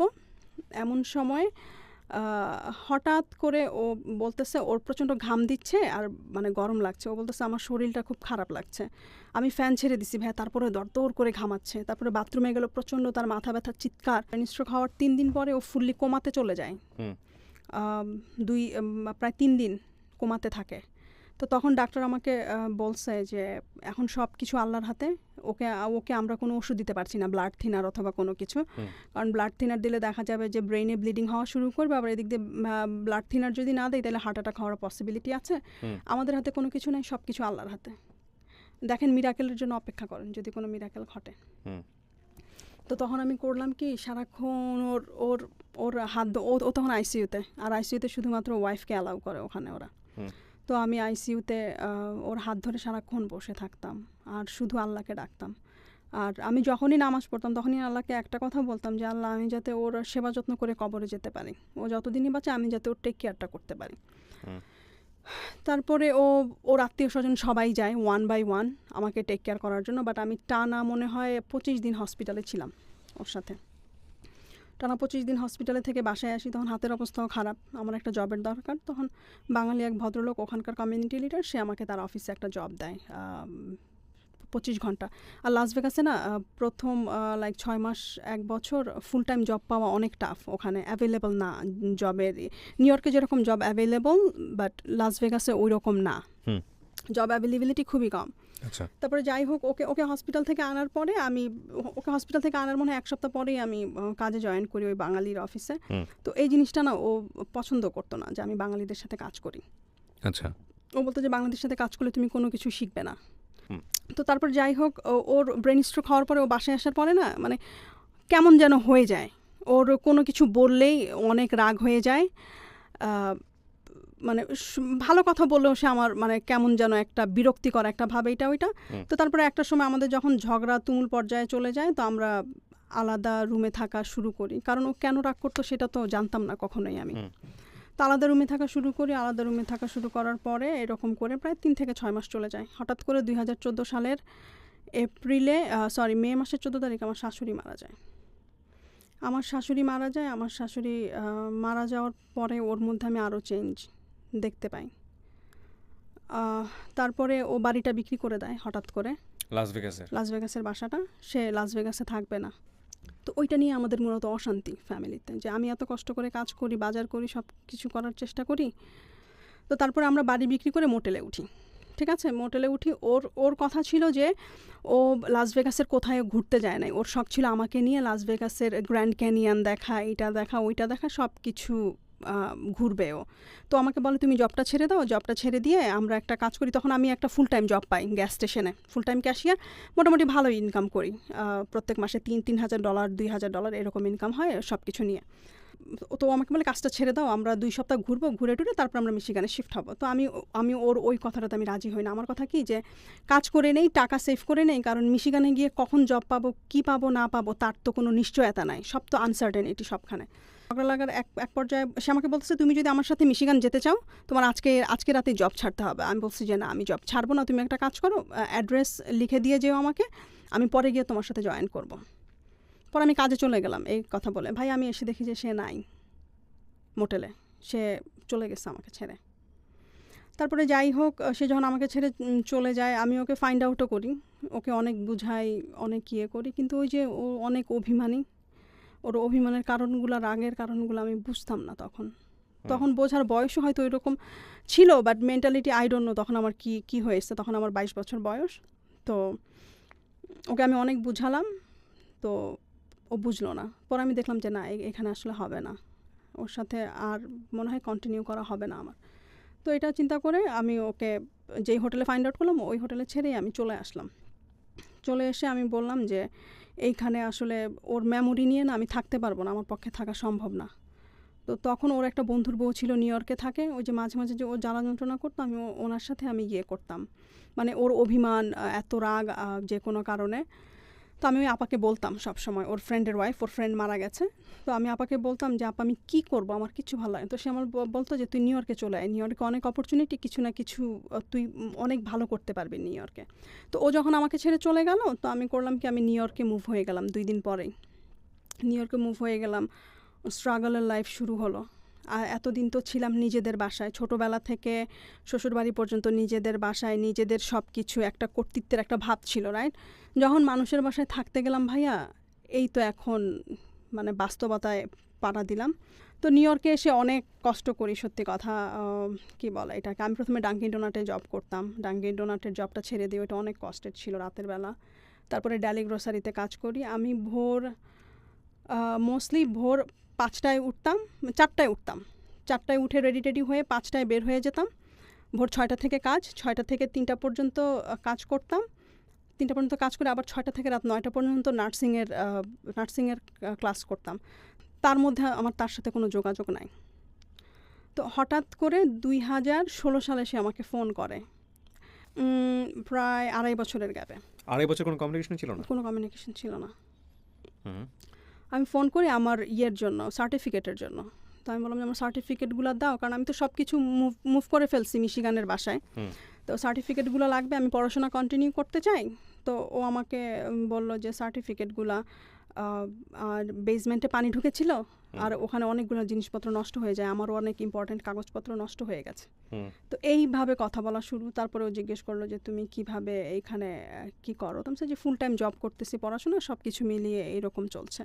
তারপর আমি ওকে অফার দিলাম যে দেখো, এমন করে সম্পর্ক রেখে কী লাভ, আমাকে ডিভোর্স দিয়ে দাও তুমি। 2017 সালে আমি বলি, জানুয়ারি মাসে। আর ওরও অ্যাকচুয়ালি প্রবলেম হচ্ছিল। আমরা যেহেতু ম্যারিড কাপল, আমেরিকাতে সিস্টেম হচ্ছে যে ম্যারিড কাপল হলে আপনার যদি কোনো ইনকাম না থাকে, আপনার ওয়াইফের যে ইনকামটা হয় সেইটাতে আপনার বেনিফিটসগুলোতে এফেক্ট করে। লাইক ওখানে আপনার যদি লো ইনকামের মানুষ হন, আপনি হেলথ ইন্স্যুরেন্সটা আপনার জন্য ফ্রি। তো দেখা গেছে মানে আপনার ওয়াইফের যে ইনকামটা হবে সেটা কাউন্ট করে ফেলবে আলটিমেটলি, কাউন্ট করে ফেলবি। হ্যাঁ, আর ও তো শারীরিকভাবে ও অনেক অসুস্থ। তো দেখা যেত যে ওর ট্রিটমেন্টের জন্য অনেক টাকা ওর পকেট থেকে পে করা লাগতো। আর আমেরিকাতে ট্রিটমেন্ট অনেক অনেক অনেক এক্সপেন্সিভ। হ্যাঁ, তো আমি বললাম যে এইভাবে রিলেশন রেখে কী লাভ, আমরা একটা কাজ করি, আমরা আলাদা হয়ে যাই। তো 2017 সালে আমরা আলাদা হয়ে যাই, ডিভোর্স হয়ে যায় আমাদের। মিউচুয়ালি আপনারা ডিভোর্স দিয়ে দেন? হ্যাঁ, মিউচুয়ালি ডিভোর্স দেই। আমি কোনো কিছু ক্লেম করি নাই, একদম $0 ডিভোর্স যেটা বলে, ওইটা আমি করি। করার পরে আই ডোন্ট নো ভাইয়া, আমি কেন যেন ও আমাকে কল করা শুরু করলো, আমিও কথা বলা শুরু করলাম, কারণ নিউ ইয়র্কে তো ওই রকম লাইক, আর হাজব্যান্ডের প্রতি একটা মায়া হয়ে যায় মেয়েদের। আমরা যতই ডিভোর্সের পরে কল করা শুরু করলো? হ্যাঁ, ডিভোর্সের পরে আমরা ভালো ফ্রেন্ড হলাম। আগে যেরকম ফ্রেন্ড ছিলাম বিগিনিংয়ে, ওই রকম কথাবার্তা আমরা দুজনের সাথে সব কিছু শেয়ার করি, ও কী করে না করে সব কিছু আমাকে বলে। তো 2017 সালে আমি ওর সাথে মে মাসে ও আমাকে বলে যে তুমি তো আমার সব বাসাতে গিয়েছো, মিশিগানের বাসাটা এসে দেখে যাও আমি কেমন করে সাজিয়েছি। তো ঠিক আছে আমি আসবো। তো মে মাসে গেলাম 2017 সালে। আর আমি ওর কাছে না মাফ চাই অনেক, যে দেখো আমি অনেক ভুল করছি, তুমি আমাকে জীবনে উন্নতি করার জন্য যেই কথাগুলো বলছো আমি তখন শুনি নাই। আজকে আমি যদি ওই কথাগুলো যদি শুনতাম এতদিনে হয়তো আমার কেরিয়ার স্ট্যাবলিশড হয়ে যেত। আমি হয়তো 2012 সালে যাই, 2017 সালে 5 বছরের মধ্যে আমার হয়তো মাস্টার্সও কমপ্লিট হয়ে যেত, আমি যদি ফ্রম দ্য বিগিনিং থেকে সিরিয়াস থাকতাম। আমি তোমার সাথে অনেক অন্যায় করছি। তো ও বললো যে বাদ দাও, এগুলো নিয়ে কথা বলার দরকার নাই। তারপরে ও 2017-তে ওর তো একটু ফিজিক্যাল প্রবলেমও ছিল, ও সব কাজ করতে পারতো না। তো ওর বাগান করার খুব শখ ছিল। বাগানের জন্য যা করা লাগে আমি সব কিছু করে দিয়ে আমি চলে আসছি। ওই যে বীজ টিজ লাগিয়ে দিয়ে বেড টেড সব রেডি করে আমি চলে আসছি। তো যখন ফল হওয়া শুরু করলো, ও আমাকে ফোন দিয়ে বললো যে এত কষ্ট করে বাগান করে গেছো, ফল খাবা না, ফল সবজি। আমি হ্যাঁ। তো আমি আবার করলাম কি 2017 সালের নভেম্বরে গেলাম। তো গিয়ে দেখি যে খুব সুন্দর বাগান হয়েছে, এটা ওইটা। ওখানে গেলে না ও আমাকে কাজ করতে দিত না। ভাইয়া তোমার কোনো কিছু করা লাগবে না, তুমি তো নিউ ইয়র্কে অনেক কষ্ট করো, অনেক কিছু করো, তো তুমি একটা কাজ করো, তুমি কি বলে এটাকে, তুমি এইটা তোমার ভ্যাকেশন হাউস, তুমি এখানে সে ভ্যাকেশন করবা, কোনো কিছু করবা না। ও রাতের বেলা ঘুমাতে পারতো না, ইনসোমেনিয়া প্রবলেম ছিল ওর। ও দিনের বেলা ঘুমাতো। তো দেখা যেত যে দিনের বেলা উঠে আমি সব কিছু করতাম, আর ওনা খুব প্রশংসা করতে জানতো, যেটা হয়তো আমি কখনো করি নাই। ও আমার জন্য যে ভালো ভালো কাজগুলো করছে ওগুলোর প্রশংসা আমি কখনো করি নাই। বাট আমি ছোট কিছু করলেই সে খুব প্রশংসা করতো, মানে প্রশংসা করতে করতে আমাকে ফুলিয়ে দিত, এরকম অবস্থা। তো যাই হোক 2017 সালে আমাদের ফ্রেন্ডশিপ চলতেছে, কথাবার্তা বলতেছি। তারপরে আমি 2018 সালেও আমি খুব ব্যস্ত হয়ে যাই, কারণ তখন আমি পড়াশোনায় ঢুকি অ্যাসোসিয়েট করার জন্য। তো অ্যাসোসিয়েট করার আগে আমাদের রিমিডিয়াল করা লাগে। রিমিডিয়ালে দেখা যায় যে টানা 4 মাস সকাল 9টা থেকে দুপুর 3টা পর্যন্ত আমার ক্লাস থাকে, আবার দুপুর 4টা থেকে রাত 10টা 11টা পর্যন্ত আমি কাজ করি, বাসায় আস্তে আস্তে রাত 1টা 2টা। তো 2018 আর 19-এর লাইফটা অনেক হ্যাকটিক যায় আমার জন্য। তারপরে তো হঠাৎ করে ভাইয়া এই যে 2020-তে প্যান্ডেমিক শুরু হয়ে যায়, আমি জানুয়ারির 3 তারিখে চলে আসি। সে আমার উপরে প্রচণ্ড রাগ হয় এই জন্য যে সে এক্সপেক্ট করছিল যে আমি তার সাথে হয়তো 1 মাসের সময় নিয়ে আমি থাকবো। তো না, আমার কিছু কাজ পড়ে যায় নিউ ইয়র্কে, কারণ অনেক দায়িত্ব থাকে ইয়েতে। পরে আমি নিউ ইয়র্কে চলে আসি, আর আমি ওকে বলি যে দেখো আমি আবার আসবো, তুমি টেনশন করো না। তো সে আমাকে তখন বললো যে এইটাই তোমার সাথে আমার লাস্ট দেখা, তোমার সাথে আমার আর দেখা হবে না। তো আমি বললাম যে না, তোমার সাথে আমার দেখা হবে, তুমি টেনশন করো না। তারপর তো আমি জানুয়ারিতে চলে আসি, কথাবার্তা হয়, প্যান্ডেমিক শুরু হয়। তো ওনার ভিডিও কলে বেশি কথা বলতো না। হঠাৎ করে প্যান্ডেমিকের সময় খালি ভিডিও কলে বলতো যে তুমি ভিডিওতে আসো, আমি তোমাকে দেখবো। আর খালি বলতো যে আমি আর বেশি দিন বাঁচবো না, তোমার সাথে আর আমার দেখা হবে না। তা আমি না এটা মানে আমি ওকে, ও যখনই ফোন করতো প্যান্ডেমিকের পরে, মানে প্যান্ডেমিকের সময়, তখন বলতো যে আমাকে রামনি বলে ডাকতো, যে রামনি তোমার সাথে আমার আর দেখা হবে না ফিজিক্যালি। আমি বলি যে না, তুমি কি বলো, তোমার সাথে আমার দেখা হবে। তারপরে ও অনেক রিকোয়েস্ট করতো, তুমি একটু আসো, আমি তোমাকে দেখবো, তোমাকে দেখতে খুব মন চাচ্ছে। তো আমি না প্যান্ডেমিকের জন্য যাই নাই, কারণ নিউ ইয়র্কের অবস্থা তো তখন খুব খারাপ ছিল। আমেরিকাতে ছিল তখন না বাংলাদেশে? ও তখন আমেরিকাতে, মিশিগানে। তো ও কথাবার্তা বলি, আর যখনই ওরে আমি ফোন করি না, ওর একই কথা, যে আমি মরে যাবো, আমার না এমন জীবন আর ভাল লাগে না, আমি না এই জীবন আমি টায়ার্ড হয়ে গেছি, আমি কারো উপরে ডিপেন্ড হয়ে মানে ডিপেন্ডেবল হয়ে আমি মরতে চাই না।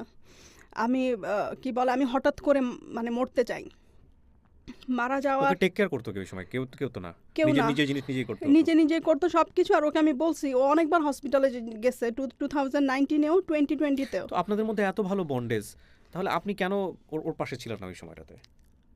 ওই যে ওর রাগ নিতে পারতেন না, মানে না, রাগটা আমি করলে আর একটা ঝামেলা তৈরি হতো। ঝামেলা রাগটার কারণেই শুধুমাত্র। আমি ওর রাগটাকে না আর অভিমানটাকে অনেক ভয় পেতাম। রাতের বেলা ডিনার করার পরে আমি ফেসবুক স্ক্রল করছিলাম, আচ্ছা, তো হঠাৎ করে আমার একটা ফোন আসে যে মিশিগান লেখা। ওকে।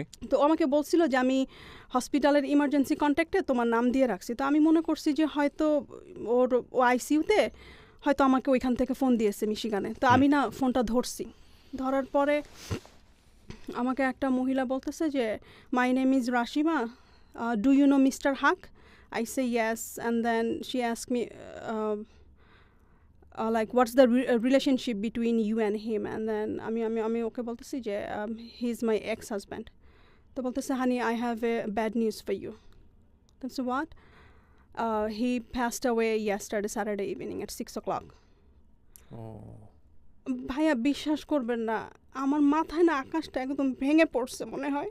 যে যেই মানুষটার সাথে আমি কথা বললাম শনিবারে, সুস্থ মানুষ, সে কিভাবে শনিবার বিকাল 6টায় চলে যায়। তারপর আমি ওকে জিজ্ঞেস করলাম যে ও কিভাবে মারা গেল। পরে বলল যে ফ্রন্ট ইয়ার্ডে তো ওই ফলের সময় অনেক পাতা পড়ে, শীত আসার আগে ওইটা ক্লিন করতে গিয়ে ওখানেই সামনেই মরে পড়েছিল। তারপর ওরা 911-এ কল করার পরে ওকে নিয়ে যায়, ওখানে অন দ্য স্পটে ওকে ডেড ডিক্লেয়ার করে।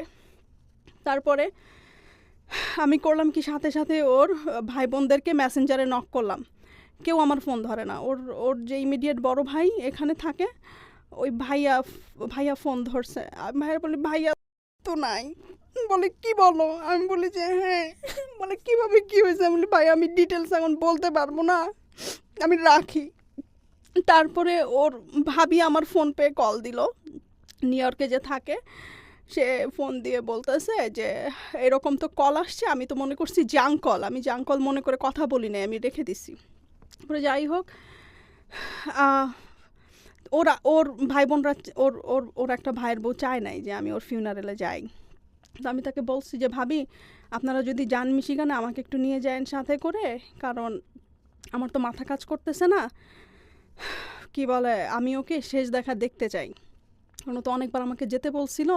আমি তো প্যান্ডেমিকের জন্য ভয়ে যাই নাই, কারণ আমি যদি করোনা ভাইরাস নিয়ে যাই ওর কাছে, ও তো এমনিতেই অসুস্থ মানুষ, ও হার্টের পেশেন্ট, স্ট্রোকের পেশেন্ট, ওর খারাপের জন্য আমি যাই নাই। তো আপনারা আমাকে কাইন্ডলি নিয়ে যান। পরে ভাবি বলে যে ঠিক আছে আমি জানাবো। পরে দেখি যে রাত 12:30 বেজে গেছে, জানাই না ভাইয়া, আমার তো টিকিট কাটতে হবে। পরে আমি ওর নেইবারকে কল দিলাম। তো আমি ওরে বললাম যে আমি যদি আসি তুমি কি আমাকে নিয়ে যেতে পারবা? ওকে শেষবারের মতো দেখাতে বলে যে হ্যাঁ পারবো, সমস্যা নেই। পরে আমি করলাম কি, নভেম্বরের 9 তারিখ সোমবার ভোর 6টার ফ্লাইটে আমি চলে গেলাম। তারপরে সোমবারে আর মর্গে আমাদেরকে ওর চেহারা দেখালো না, জাস্ট ছবি দেখালো। প্যান্ডেমিকের জন্য ওরা মর্গে কাউকে ঢুকতে দেয় না। তারপরে মানডেতে আমি ওর বাসায় আসলাম। দুপুরবেলা বাসায় এসে দোতলায় উঠলাম। উঠে ওর বিছানাতে গিয়ে কিছুক্ষণ আমি 5 মিনিট ওর বিছানাটা, ওর গায়ের স্মেলটা আমি নেওয়ার চেষ্টা করছিলাম ওই বিছানা থেকে। তো হঠাৎ করে না কেন জানি ভাই আমি ওর বেড সাইড ড্রয়ারের টেবিলটা আমি খোলার পরে ওখানে লেখা রাহিমা আফরোজা, আমার ফোন নাম্বার, আমার বাসার অ্যাড্রেস নিউ ইয়র্কের। তারপরে না আমি ওই খামটা পাই, এনভেলপটা, ওখানে দেখি যে একটা লকারের চাবি আর মোটামুটি ভালো একটা অ্যামাউন্ট, যেটা দিয়ে কিনা আমি সারা জীবন যদি এটাকে প্রপার ইউটিলাইজ করি মোটামুটি ভালোভাবে আমি চলতে পারবো। তো ওই জিনিসটা আমি দেখি, ওই জিনিসটা দেখা ক্যাশ ছিল না, ওগুলো ফিক্সড ডিপোজিটের নমিনি ছিলাম আমি। ও ফিক্সড ডিপোজিটের কাগজগুলো আপনি পেলেন, এটা আপনি বিয়ের আগে মানে কখনোই জানেন নাই? আমাকে কখনো বলে নাই। এর জন্যই বারবার বলতো যে তুমি আসো মিশিগানে। আমি এখন রিয়েলাইজ করতেছি। তারপরে ফিক্সড ডিপোজিটের কাগজগুলো পাই। প্রথমে আমি একটা নমিনাল অ্যামাউন্ট মনে করছিলাম। আমি তো, আমার মাথা ঠিক ছিল না। আমার 2টা ভাসুর গেছিল মিশিগানে, ওনারাই নিউ ইয়র্ক থেকে সব কিছু অ্যারেঞ্জ করছে ওকে দাফন করার জন্য। আর ওখানে তো দাফন করতে গেলে একটা হিউজ অ্যামাউন্ট লাগে ভাইয়া, $9,000 মতো লাগে। তো ওর ভাইরাই এটা করে। আমি বলছিলাম যে আমি কন্ট্রিবিউট করতে চাই। ভাইয়ারা বলে যে না, আমাদের নিয়ত ছিল যে ওর কিছু হয়ে গেলে আমি পে করবো, এটা আমি পে করবো, তোমার কোনো কিছু করার দরকার নেই। পরে আমি তো একটা নমিনাল অ্যামাউন্ট প্রথমে মনে করছিলাম সোমবারে বিকালবেলা। তো ওকে মঙ্গলবারে দুপুরবেলা আমরা দাফন করে আসলাম বিকালবেলা বাসায়। আসার পরে মঙ্গলবারে তো আমরা সবাই টায়ার্ড মেন্টালি ফিজিক্যালি। আর ওই বাসায় যাওয়ার পরে ভাই আমি পানি আর ইয়ে জুস ছাড়া আমি আমার গলা দিয়ে আমি কোনো সলিড ফুড নামাতে পারি নাই। মানে মনে হয়েছে যে এখানে যা কিছুই আমি খেয়েছি এই বাসায় আমি ওর সাথে খেয়েছি। আমি তো একা কখনো কোনো কিছু খাই নাই। তো আমি 4 দিন ছিলাম ও মারা যাওয়ার পরে ওখানে। তো মঙ্গলবার ওকে যখন দাফন করতে যাই, ওকে যখন দেখি ফিউনারাল হোমে, তখন আমি বলি যে আমি তো তোমাকে দেখতে আসছি, এবার তুমি চোখ দুইটা খুলো, তুমি একটু দেখো। সে চোখ আর খুলে না। এভরি রিলেশনশিপ একটু বেঁচে থাকতে পারে। আজকের এই গল্পটা থেকে শুধু এতটুকুই বলার আছে, আমরা আসলে কেয়ার করি না। মিসিং জিনিসটাই আমাদেরকে রিয়েলাইজ করে যে আমরা আসলে কতটুকু লাভ করি কোনো একটা মানুষ। It's a very very interesting story. And the most important thing is that ওনাকে যেই জিনিসটা ওনার কাছ থেকে সবই আমার শোনা গল্প। I didn't query this because this is a very great limitation of this kind of story. ওনাকে যেই বিষয়গুলো উনি প্রপার্টিগুলো নমিনি করে গেছে, এটা ওনার কাছ থেকে শোনেন যে এটা কী পরিমাণ অর্থ। হ্যাঁ, তারপরে আমি তো নমিনাল মনে করি, ওইটা নমিনাল একটা অ্যামাউন্ট মনে করছি। যাই হোক, সে যখন এইটা আমি তার ভাইয়ের কাছে গেলাম, ডাক্তার ভাইয়ের কাছে গিয়ে আমি বললাম যে ভাইয়া, যে ও তো এটা দিয়ে গেছে আমাকে 90 লাখ, তো আমি এইটা করব না, আমি এটা নিতে পারবো না, এইটা দিয়েও আমাকে গিলটি করে গেছে, আমি ওর জন্য একটা মসজিদ করে দিব, আমি এইটাকে হাত দিতে পারবো না, কারণ ওর জন্য আমি কখনো কোনো কিছু করি নাই। তারপরে ভাইয়া বুধবার সকালবেলা ভাই আমাকে বললো যে তুমি সব কাগজগুলো আনো। এনে দেখে যে আমাকে বলে যে রোজা, এখানে তো 90 লাখ না, এখানে তো 1,70,00,000। তো আমি বলি ভাইয়া বিশ্বাস করেন আমি এগুলোর কিচ্ছু জানি না, আরও এগুলা করে আমার আরো গিল্টি করে দিয়ে গেছে, কারণ ওর জন্য আমি কিচ্ছু করতে পারি নাই। আর এই অপরাধ বোধ আমার সারাটা জীবন কাজ করবে। মারা যাওয়ার আগে 27শে অক্টোবর সবসময় আমার জন্মদিনে গিফট পাঠায়। তো 2019-এ ও $1,600 দিয়ে একটা কোট কিনে আমার জন্য পাঠায়। আমার জীবনের সবচেয়ে দামি গিফট ছিল ওইটা। তারপরে 2020-তে যখন আমার জন্মদিন হয় 27 তারিখ, আমি ফোন করে বলি আজকে আমার জন্মদিন। বলে কি ইদানিং কিচ্ছু মনে থাকে না, সরি আমি তোমার জন্মদিন ভুলে গেছি। সকালে কথা বললাম, রাত্রে ফোন করেছে আমাকে, ফোন করে বলে রামনি তুমি আমার কাছে কোনো টাকা ধার পাও। ওর মাঝে মাঝে যখন ওর একটু ফাইন্যান্সিয়াল ক্রাইসিস ছিল 17-18, তখন ওর ফ্ল্যাটটা বিক্রি হয় নাই। তো আমি ওকে বলেছি যখন তোমার টাকার দরকার হবে আমাকে বলবে, আমি তোমাকে হেল্প করব। তো যখন যা লাগতো আমি দিতাম, কিন্তু কখনো জিজ্ঞেস করতাম না যে তুমি কবে ব্যাক করবে কি নাকি। আমার মধ্যে একটা জিনিসই কাজ করতো অলওয়েজ, যে ওর জন্য আজকে আমি আমেরিকাতে, ওর জন্য আমি ইনকাম করতে পারতেছি, ওর জন্য আমি আমার কেরিয়ার বিল্ড করতে পারতেছি। ও যদি আমাকে না আনতো তাহলে এগুলো কোনো কিছুই আমার দ্বারা করা সম্ভব হতো না। আমি আমার ফ্যামিলিকে কম বেশি হেল্প করতে পারতেছি, আমার চারপাশের মানুষজনদেরকে হেল্প করতে পারতেছি। তো আমি না সারা জীবন ওর কাছে কৃতজ্ঞ ভাইয়া, সত্যি কথা। তো আমি ওর কাছে সবসময় ক্ষমা চাইতাম, তুমি আমাকে ক্ষমা করে দিও। তো আমাকে বলে আমি তোমাকে অনেক আগে ক্ষমা করে দিছি, তুমিও আমাকে ক্ষমা করে দিও। তো 27 তারিখে ফোন করে বলে তুমি আমার কাছে কোনো টাকা পাও কি না। আমি বলি যে না, তুমি যা টাকা নিয়েছো সব আমাকে ফেরত দিয়ে দিছো। বলে ইদানিং আমার কিচ্ছু মনে থাকে না। তারপরে আমার ভাসুর আমাকে বললো যে ওখানে 1,70,00,000 আর তোমার ইন্টারেস্ট ও আরও 13-14 লাখ টাকা। তারপরে এই যে ভাই আমি আজকে সকালে ফাইন্ড আউট করতে পারছি, ওর ভাই যেটা এখানে থাকে সেন্ট্রাল রোডে, উনি খুব ভালো মানুষ। এই আমাকে বলতেছিল যে ওর একটা প্রায়োরিটি অ্যাকাউন্ট আছে ব্যাংকে, ওইটাতে মেম্বার হতে গেলে অ্যাটলিস্ট 20 লাখ টাকা জমা দেওয়া লাগে প্রায়োরিটি মেম্বারশিপের জন্য। তো তুমি জানো কি না ওর, ভাই আমাকে বললো যে ওর প্রায়োরিটি অ্যাকাউন্ট আছে। তো আমি বললাম আজকে সকালে ওই যে ডিপোজিট স্লিপ করতে গিয়ে দেখি ওই প্রায়োরিটি অ্যাকাউন্টে আরও 30 লাখ। 2 কোটির ওপরে দুই সব কিছু নমিনি আপনি? হ্যাঁ, ওর এবি ব্যাংকের নমিনি আপনাদের আমি ডিভোর্স হয়েছিল কত সালে? 2017-এ। 2017-এ ডিভোর্স হওয়ার পরে উনি চাইলে নমিনিগুলো চেঞ্জ করে ফেলতে পারতো। না, ও নমিনি করেছে আমাকে 2019-এ নভেম্বরে। ও ও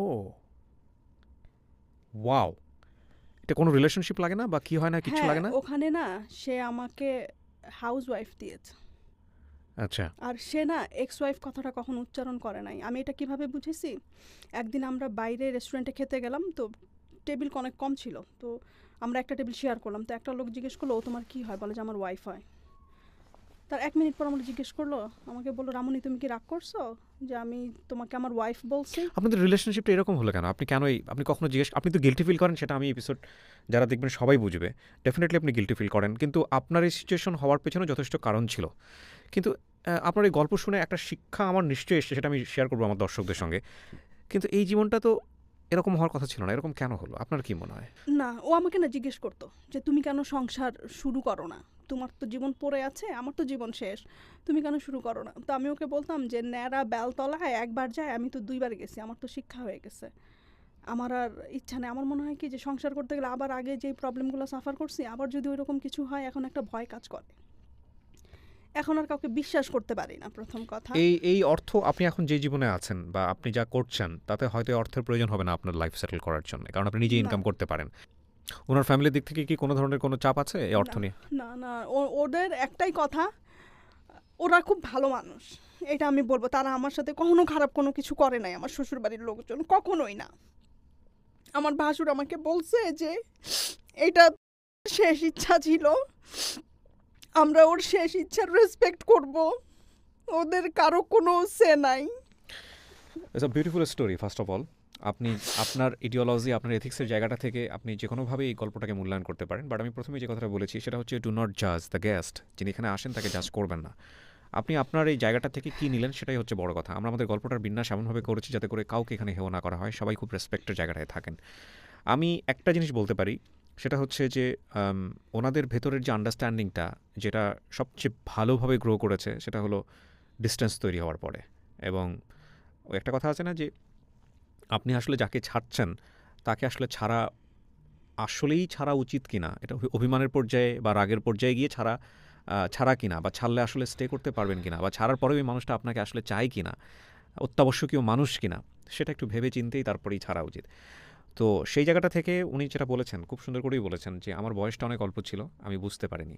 কিন্তু উনি যেভাবে ম্যাচিউরলি অনেক জিনিসগুলো ডিল করেছেন, এই ভদ্রলোক, ওনার এক্স হাজব্যান্ড, এবং দেখেন নিঃসন্দেহে উনি খুব ভালো করে এই বিষয়টা বুঝেছেন যে আমাকে ছেড়ে গেলেও কি অদ্ভুত। ওই লোকটার গল্পটা যদি আমি আজকে আনতে পারতাম, ওই লোকটার কাছ থেকে যদি আনতে পারতাম, তাহলে বিষয়টা অনেক চমৎকার হতো। কারণ এত কিছু ছাড়ার পরেও ডিভোর্স হয়ে গেল, সমস্ত কিছু হয়ে গেল, উনি কিন্তু চাইলেই মানে এই প্রপার্টিটা অন্য কাউকে দিয়ে যেতে পারতেন।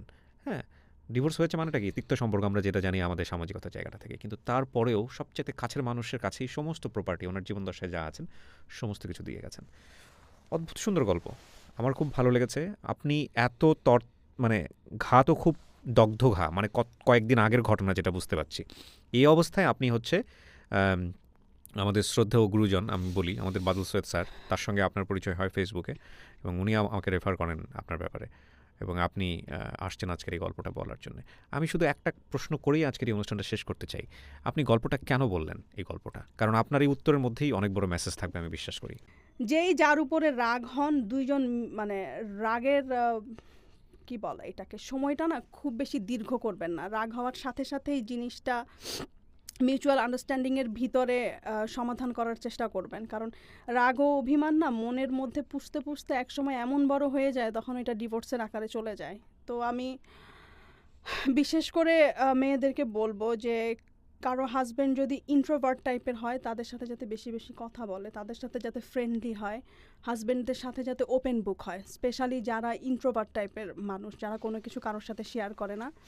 আপনার এই গল্প শুনে এটাই অনেক আমার বলা। অনেক অনেক মানুষই আপনাকে, যেহেতু একটা সোশ্যাল মিডিয়াতে যাবে, অনেক মানুষই আপনাকে তীক্ষ্ণ মন্তব্য করবে, বাঁকা মন্তব্য করবে, এবং খুব কমন একটা মন্তব্য আসতে পারে যে টাকাটা যদি আপনি না পেতেন, বা যদি আপনার এই ব্যাঙ্ক অ্যাকাউন্টের এই নমিনিগুলো আপনি যদি না হতেন, তাহলে কি কৃতজ্ঞতা বোধ বা ভালো লাগাটা বা ভালোবাসাটা বা আজকের অনুষ্ঠানে আপনি আসতেন কিনা? আসতাম ওর ওর কথাগুলা বলতে, যে ডিভোর্সের পরেও না ভালো সম্পর্ক মেনটেন করা যায় এক্স হাজব্যান্ডের সাথে। ফ্রেন্ডের মতো। প্রিয় দর্শক এবং শ্রোতা, লাইফের আরেকটা এপিসোড আমরা